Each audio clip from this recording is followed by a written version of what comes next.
आइए सुनते हैं एक छोटी सी कहानी। यह कहानी एक छोटी बच्ची की है जो 5-6 साल की थी।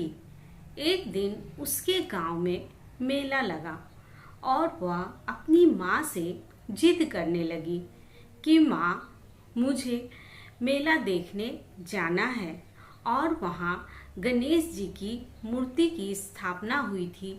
मुझे वह मेले में वह मंदिर देखने जाना है।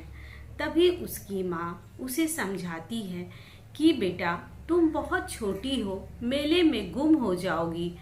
तभी बच्ची जिद करने लगी और कहने लगी कि नहीं माँ, मैं मेला देखने जाऊंगी।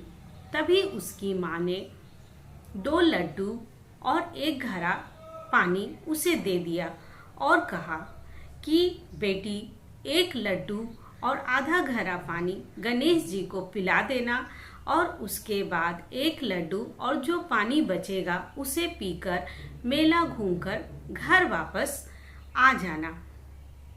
बच्ची मंदिर में जाती है और गणेश भगवान जी के सामने बैठ जाती है और गणेश जी को 1 लड्डू और घड़े का पानी देकर कहती है कि गणेश भगवान जी, आप पहले लड्डू खा लीजिए और पानी पी लीजिए, उसके बाद मैं मेला देखने जाऊंगी।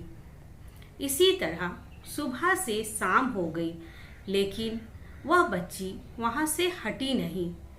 तभी गणेश भगवान जी सोचने लगे कि जब तक मैं लड्डू नहीं खाऊंगा और पानी नहीं पीऊंगा, यह बच्ची अपने घर नहीं जाएगी। गणेश भगवान जी को उस बच्ची पे दया आ गई। वह बालक का रूप लेकर आए और उस बच्ची से कहा, ला, तेरे लड्डू मुझे दे दे। वह बच्चा लड्डू खाता है, पानी पीता है और उस बच्ची से कहता है कि मांगो, तुम्हें क्या मांगना है। बच्ची समझ जाती है कि गणेश भगवान जी मुझसे प्रसन्न हो गए हैं और वह मन में सोचने लगती है कि मैं भगवान से क्या मांगूं। पैसा मांगूं, धन मांगूं, अन्न मांगूं, घर मांगूं, खेती मांगूं या क्या फिर मांगूं। यह मन में सोचती ही रहती है।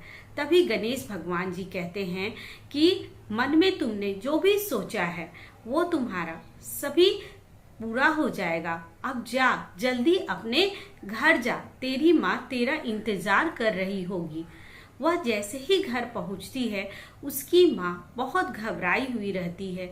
वह पूछती है कि बेटा, तुम्हें मेले से आने में इतनी देर क्यों हो गई। तभी वह कहती है कि माँ, तुम्ही ने तो कहा था कि गणेश भगवान जी को लड्डू और पानी पिला के ही आना, तो मुझे उसी में देर हो गई।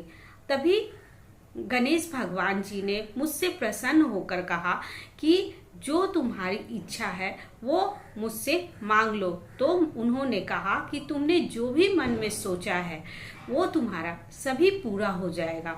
और जैसे ही वह यह वाक्य बोलती है, उसके घर धन धान्य, अन्न, खेती बाड़ी, अनाज, सभी तरफ धन दौलत से घर भर जाता है।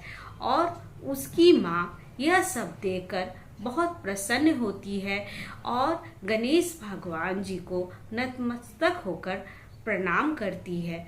और गणेश भगवान जी ने एक छोटी बच्ची को जिस प्रकार प्रसन्न होकर उसका घर अन्न धन्य और धान्य, अनाज, खेती बाड़ी, धन दौलत सभी से जिस प्रकार उसका घर भर दिया, इसी प्रकार जो भी यह कहानी सुन रहा है उसका घर भी अन्न धन धान्य से भर जाएगा।